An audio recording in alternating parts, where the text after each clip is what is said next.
हाय बच्चों, आज आप सबों का निर्मल सर के बायो क्लास में स्वागत है। और आज हम सब एक बहुत ही इम्पॉर्टेंट टॉपिक पढ़ेंगे। पिछले क्लास में हम लोगों ने सर्कुलेटरी सिस्टम में ब्लड को पढ़ा था और आज इस क्लास में हम लोग जो ब्लड को सर्कुलेट करता है, जो मशीन है, अर्थात हार्ट के बारे में पढ़ेंगे। तो ज़्यादा इधर उधर की बात नहीं करते हुए चलिए आज हम लोग पढ़ते हैं कि द हार्ट। तो बेटा ध्यान दोगे, आज हम लोग पढ़ेंगे द हार्ट, हृदय। ठीक है, देखो बेटा ये क्या है, ये हमारे शरीर का एक मशीन है जो ब्लड को सर्कुलेट करता है और इसके पूरे मैकेनिज्म को आपको पढ़ना है, इसकी बनावट को पढ़ना है, इसके स्ट्रक्चर को पढ़ना है और यही इसी से बेसिक क्वेश्चन आएंगे। तो चलिए सबसे पहले हम कुछ चीज को समझ लेते हैं कि जो हार्ट होता है उसका कलर कैसा होता है। ध्यान दोगे आप, इसका कलर कैसा होता है। तो बेटा इसका कलर जो होता है वो होता है रेडिश ब्राउन। क्लियर।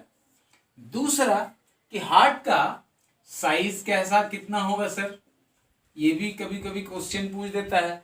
तो हाइट का साइज हार्ट का जो साइज होता है ना, फिस्ट समझते हो, मुट्ठी, यानी आप ऐसे करके जब मुट्ठी बांध लेते हो तो आपकी मुट्ठी की जो साइज है बस अबाउट उतना ही होता है। तो साइज हम यहाँ पे लिख सकते हैं कि ह्यूमन क्लोज फिस्ट। ध्यान रखिएगा, ये ह्यूमन क्लोज फिस्ट, ये मुट्ठी को फिस्ट कहते हैं। नेक्स्ट में आ जाइए आप, इसमें वेट, यानी इसका वेट कितना होगा बेटा, आखिर हार्ट कितने लगभग कितना ग्राम का होगा। तो ये जो है अबाउट 300 ग्राम का होता है। क्लियर।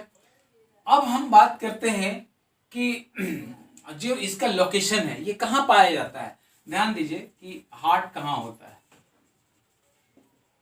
ये बराबर क्वेश्चन पूछता है कि हार्ट कहाँ पाया जाता है। तो ये हमारा बॉडी है। अब आपसे ये पूछेगा कि हार्ट किस साइड है, लेफ्ट या राइट, आप भी बताइए। चलिए आपके लिए एक होमवर्क है, लास्ट में कमेंट सेक्शन में जरूर बताइएगा। पहले आप ये देखिए, हम आपको बता देंगे वैसे लास्ट में। तो लोकेशन में आइए, ये क्या होता है कि ये present between the two lungs in thoracic cavity. ठीक है बेटा, यहां समझो, जैसे हम यहां पे दिखाना चाह रहे हैं कि मान लो कि ये हमारा यहाँ पे लंग्स है ना, यहाँ पे लंग्स है। तो ये लंग्स के थोरासिक कैविटी में एक केज होता है, तो यहाँ पे ये पाया जाता है, ये हार्ट यहाँ पे पाया जाता है। ठीक है, दो लंग्स के बीच में तो एक नोच होता है, एक कार्डियक नोच उसको बोलते हैं हम लोग, यहीं पे वो फंसा हुआ होता है और ये दोनों के बीच में ये पाया जाता है। और इसका प्रोटेक्शन कौन करता है, तो इसका प्रोटेक्शन थोरासिक केज करता है। तो ये कुछ नॉलेज है हार्ट के बारे में जिसको आपको जानना चाहिए। हाँ, एक और नॉलेज आपका है कि ये जो है आखिर इसमें हार्ट किसका बना हुआ, किस मसल का बना हुआ है। तो बेटा ये जो है ना, ये कार्डियक मसल्स का बना होता है, कार्डियक मसल्स का बना होता है। ठीक है, और कुछ और नॉलेज आपको मैं बता दूं कि ये जो हार्ट बीट होता है ना, हार्ट बीट्स होता है किसी भी हेल्थी पर्सन में, वो जो होता है 72 टाइम्स पर मिनट। ठीक है, तो ये कुछ नॉलेज है जहां से निश्चित रूप से क्वेश्चन आएगा। Colour, size, weights, location, made up of heart beats, इसको अब जरूर याद रखेंगे। अब हम आपको एक और लोकेशन बताते हैं जहां से कुछ घुमा के क्वेश्चन पूछते हैं। तो हार्ट जो है, जो हमारा फिस्ट साइज के होते हैं, मतलब मुट्ठा के जैसा साइज इतना होता है, तो वो हार्ट जो है ना, ये 2 लेयर से कवर होता है। तो 2 लेयर्स से जो कवर होता है, हम यहां पे लिख सकते हैं कि heart is covered by 2 layer. अब बेटा उस दो लेयर को क्या कहते हैं? उस दो लेयर को कहते हैं पेरिकार्डियम्स लेयर। ठीक है, उसको इसको हम लोग क्या कहते हैं? पेरिकार्डियम सेक कहते हैं, लेयर कहते हैं। उस लेयर को हम लोग क्या कहते हैं? पेरिकार्डियम। क्लियर? ये दो लेयर से कवर्ड है, उस लेयर को हम पेरिकार्डियम कहते हैं। ध्यान रखिएगा, दो लेयर कहने का मतलब एक्सटर्नल और इंटरनल होगा। ध्यान से समझिएगा। सपोज के लिए कि मान लीजिए यहाँ पे ये हार्ट है, ऐसे चलिए आपको हार्ट हम ऐसे है ना, ऐसे ऐसे करके ये हार्ट बना है, तो इसके ये कवर है, ठीक है, ये कवरिंग है, और ये एक और कवरिंग है, ठीक है, ये कवरिंग। तो ये दो लेयर है, एक लेयर जो है आपका इंटरनल होगा, एक एक्सटर्नल होगा। ये हार्ट का हुआ, तो इसको यदि हम यहाँ पे मिटा देते हैं, ध्यान से समझिएगा, तो ये देखिए एक लेयर ये हो गया, एक लेयर ये हो गया। इन दोनों लेयर को हम पेरिकार्डियम कहते हैं। ध्यान से समझिएगा। अब उस पेरिकार्डियम के बीच में एक स्पेस होता है बेटा, स्पेस जगह होता है, उसको कहते हैं पेरिकार्डियम कैविटी। और इस स्पेस में एक फ्लूइड भरा होता है जिसको कहते हैं पेरिकार्डियल फ्लूइड। That's clear? फिर से समझिए, हार्ट दो लेयर से कवर होता है, उस लेयर को पेरिकार्डियम कहते हैं। दो लेयर के बीच में एक स्पेस होता है जिसको पेरिकार्डियल कैविटी कहते हैं, और दोनों लेयर के बीच में यानी उस कैविटी में एक फ्लूइड भरा होता है जिसको पेरिकार्डियल फ्लूइड कहते हैं। तो यहां से भी क्वेश्चन बन सकता है। अब लास्ट जो इसका टॉपिक था वो था हार्ट के चेम्बर, यानी हार्ट में कितने चेम्बर्स होते हैं। तो बेटा हार्ट में 4 चेम्बर्स होते हैं। कितने चेम्बर्स होते हैं? 4 चेम्बर्स। और 4 चेम्बर्स में 2 चेम्बर्स जो होता है उसको कहते हैं आर्टरिया, और 2 चेम्बर को कहते हैं वेंट्रिकल्स। ठीक है, अब जो है ये 4 चेम्बर में 2 चेम्बर आर्टरिया, 2 चेम्बर वेंट्रिकल। अब इस पूरे स्ट्रक्चर को हम आपको एक फिगर के द्वारा समझाएंगे तो बहुत अच्छे से आप समझ सकते हैं और उसके मैकेनिज्म को हम समझेंगे। ठीक है, अब हम दूसरे फिगर के द्वारा समझते हैं। ठीक, तो बेटा अब हम लोग एक कंप्लीट फिगर से हम पूरे हार्ट का मैकेनिज्म को समझेंगे। देखो ये मैंने आपके लिए एक रफली फिगर बनाया है, वैसे बुक में जब आप देखोगे तो इससे मिलेगा फिगर, लेकिन चूंकि उसमें मसल्स इधर उधर रहता है तो पहले आप इसके स्ट्रक्चर को समझ लेंगे ना, तो फिर बुक के फिगर से आपको समझ में आ जाएगा। तो जब चलिए हम आपको कुछ समझाने की कोशिश करते हैं। सबसे पहले ये फिगर जो आप देख रहे हैं बेटा, ये हार्ट का फिगर है, और मैंने अभी आपको तुरंत बताया था कि हार्ट में 4 चेम्बर होते हैं, 2 आर्टरिया, देखिए यहाँ पे 1 2 3 4, ये 4 चेम्बर हुए। 2 आर्टरिया हुए बेटा, जिसको हम लोग राइट आर्टरियम, देखिए ध्यान रखिएगा कि फिगर जो भी हम लोग बनाते हैं तो ऐसा है कि ऐसे जब देखोगे तो ये राइट ये हो रहा है तो बोलोगे सर लेफ्ट लिखे हैं, ये लेफ्ट है तो सर बोल रहे हैं राइट लिखे हैं। तो बायोलॉजी का जो फिगर बनता है वो एक्चुअली में एक्चुअल फिगर बनता है। ऐसे करके आप देखिए, हम जैसे खड़े हुए आप देखिए राइट किधर आ रहा है और लेफ्ट किधर आ रहा है। इसलिए फिगर जब भी हम लोग बनाते हैं तो एक्चुअल में बनाते हैं कि इसी साइज में वो बॉडी के अंदर में रहता है, इसी साइड में। तो यहाँ पे देखिए 2 आर्टरिया है, 2 चेम्बर, एक राइट आर्टरिया, इसको राइट आर्टरिया कहेंगे और इसको लेफ्ट आर्टरिया कहेंगे। क्लियर? अब देखिए इन दोनों आर्टरिया को जो सेपरेट करता है उसको कहते हैं सेप्टम, दैट मीन्स दीवार। बहुत इंपॉर्टेंट है, आप याद रखेंगे, इसको सेप्टम कहते हैं। अब नीचे चले आइए, देखिए यहाँ पे राइट वेंट्रिकल्स है और ये लेफ्ट वेंट्रिकल्स है। तो 4 चेम्बर आपने देख लिया। एक एक करके समझने का कोशिश करते हैं इसके पूरे मैकेनिज्म को। देखिए जो राइट आर्टरियम है, इस राइट आर्टरियम में 2 वेन होता है, वेने कावा बोलते हैं इसको। 2 वेन होता है, एक सुपेरियर वेने कावा, एक इंफेरियर वेने कावा। ठीक है, और लेफ्ट आर्टरियम में 4 पल्मोनरी वेन होता है जो ये लंग से कनेक्ट होता है। क्लियर? तो अब आपको मैं एक बात बताता हूं, हार्ट कहां पे है? हार्ट हमारा लंग्स के बीच में, अभी जब आपने देखा तो अब सोचो कि हार्ट नीचे, ब्रेन ऊपर, और बाकी ऑर्गन नीचे। तो पूरा ब्लड जो है ब्रेन से भी हार्ट में आना है, और हमारे जो पैर की उंगली है वहां से भी ब्लड को कहाँ आना है, हमारे हार्ट में आना है, तभी तो सर्कुलेट होगा। तो ये कैसे होता है, ये होता है बेटा जो सुपेरियर वेना कावा है, ये सुपेरियर वेना कावा जितने भी ब्रेन में ब्लड वगैरह होता है ऊपर से वो नीचे की ओर लाता है, याद रखोगे। और इन्फेरियर वेना कावा जो है वो नीचे यानी कि आपके पैर की उंगलियों तक का भी ब्लड वो यहाँ पे लाता है। ध्यान रखिएगा, ब्लड दो किस्म के हिसाब में लाता है, वो एक डीऑक्सीजनेटेड और ऑक्सीजनेटेड, एक गंदा खून और एक साफ खून। तो जो गंदे खून है यानी पूरे शरीर से, ध्यान से समझिएगा, पूरा मैकेनिज्म हम आपको समझा रहे हैं, पूरे शरीर से जो डीऑक्सीजनेटेड ब्लड है, गंदा खून कहने का मतलब है जिस ब्लड में कार्बन डाइऑक्साइड मिल गया है, ठीक है, तो वो डीऑक्सीजनेटेड यानी कार्बन डाइऑक्साइड से मिला हुआ ब्लड इस राइट आर्टरियम में ले आता है। कौन ले आता है, सुपेरियर वेना कावा और inferior vena cava. Clear.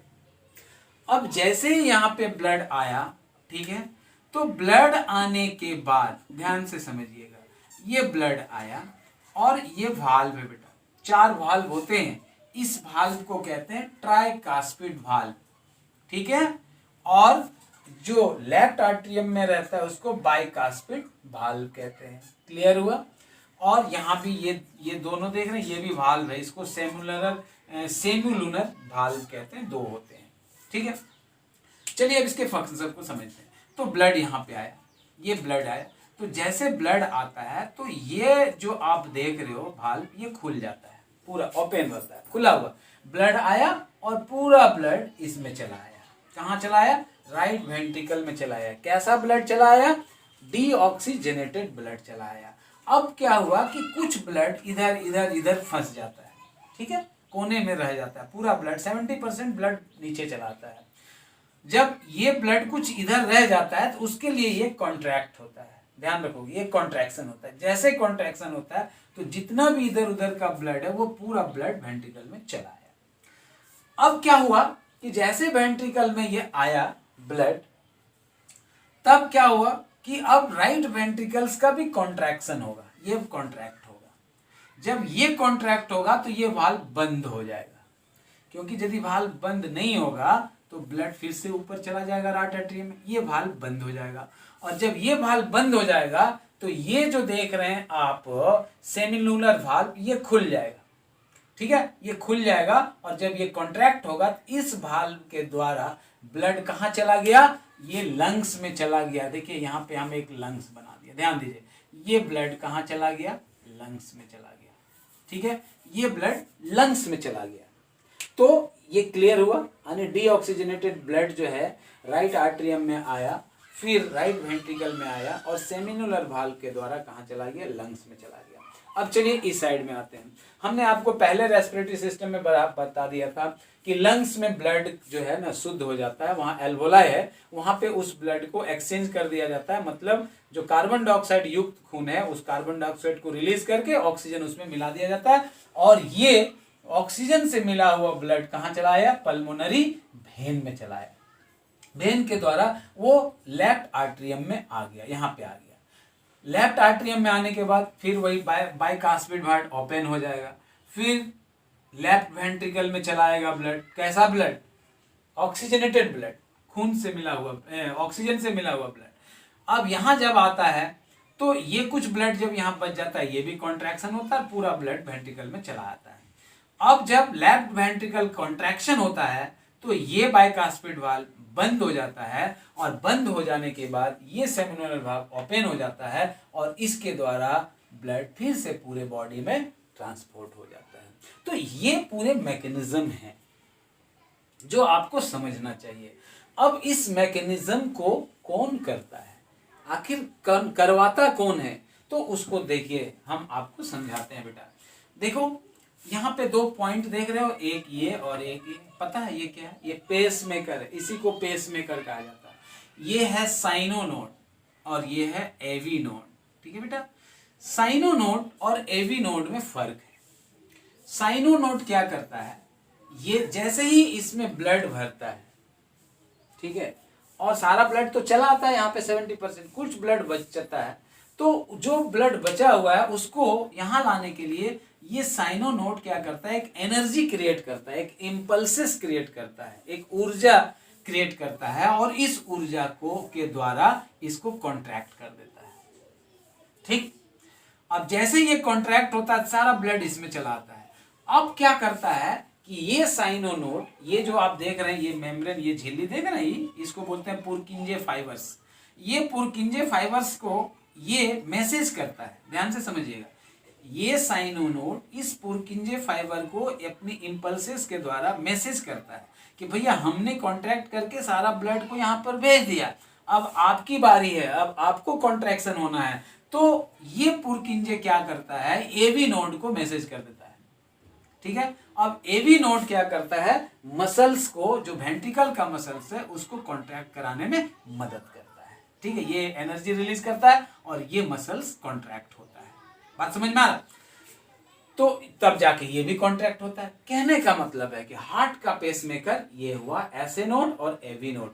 SA node एक एनर्जी जनरेट करता है जिससे कॉन्ट्रैक्शन होता है, और एसए नोड ही एवी नोड को फिर इंफॉर्मेशन करता है कॉन्ट्रैक्शन के लिए, और तब जाके ये कॉन्ट्रैक्ट होता है। अब बात करते हैं कि ये देखिए, ये जो आप देख रहे हो सेप्टम जो चेम्बर को अलग करता है। अब इसमें देखिए कि ये जो आप देख रहे हैं, हाँ, लेफ्ट वेंट्रिकल। कोई पूछता है कि भैया लेफ्ट वेंट्रिकल जो हार्ट का होता है वो उसका चेम्बर मोटा थिक क्यों होता है? तो इसका थिक इसलिए होता है क्योंकि ये चेम्बर जो है लेफ्ट वेंट्रिकल, यहाँ से पूरे ब्लड में प्रेशर जाता है, तो इसका कॉन्ट्रैक्शन पूरा प्रेशराइज्ड होता है, बहुत ज्यादा होता है, तो ये फट ना जाए इसलिए ये ठीक होता है। बात समझ में आ रहा? तो ये पूरे हार्ट के मैकेनिज्म को बेटा मैंने आपको समझा दिया। अब ये जो आपका सर्कुलेटरी सिस्टम है ये पूरा चैप्टर मैंने खत्म कर दिया। अब इससे रिलेटेड मैं एक इम्पॉर्टेंट क्वेश्चन आपको दूंगा, और तब जाके फिर नेक्स्ट चैप्टर हम स्टार्ट करेंगे। अभी इस फंक्शन को आप फिर से एक बार समझ लीजिएगा। आप फिगर में देखिएगा, जहाँ जहाँ भी फिगर में कोई भी नेम हो उसके विषय में आपको नॉलेज होना चाहिए। क्लियर? चलिए एक बार फिर से हम आपको समझाने की कोशिश करते हैं। ये राइट आर्टरियम है, यहाँ डीऑक्सीजनेटेड ब्लड आता है, और ये डीऑक्सीजनेटेड ब्लड जो है ये जो ट्राइकास्पिड वाल्व के द्वारा वेंट्रिकल में आता है, वेंट्रिकल कॉन्ट्रैक्शन होके ये सेमिनुलर वाल्व के द्वारा लंग्स में जाता है। लंग्स में फिर क्या होता है, जो डीऑक्सीजनेटेड ब्लड है वो ऑक्सीजनेटेड ब्लड बन जाता है, और पल्मोनरी वेन के द्वारा फिर से लेफ्ट आर्टरियम में आता है। लेफ्ट आर्टरियम से ब्लड वो बाइकास्पिड वाल्व के द्वारा लेफ्ट वेंट्रिकल्स में आता है, और लेफ्ट वेंट्रिकल के द्वारा कॉन्ट्रैक्शन के द्वारा ये सेमिनुलर वाल्व के द्वारा फिर से बॉडी में सर्कुलेट हो जाता है। इसको कॉन्ट्रैक्शन और रिलैक्सेशन करने में मदद जो करता है वो एसए नोड है और एवी नोड है, जिसको हम लोग पेसमेकर कहते हैं। ठीक है, थैंक यू। नेक्स्ट क्लास में मिलते हैं।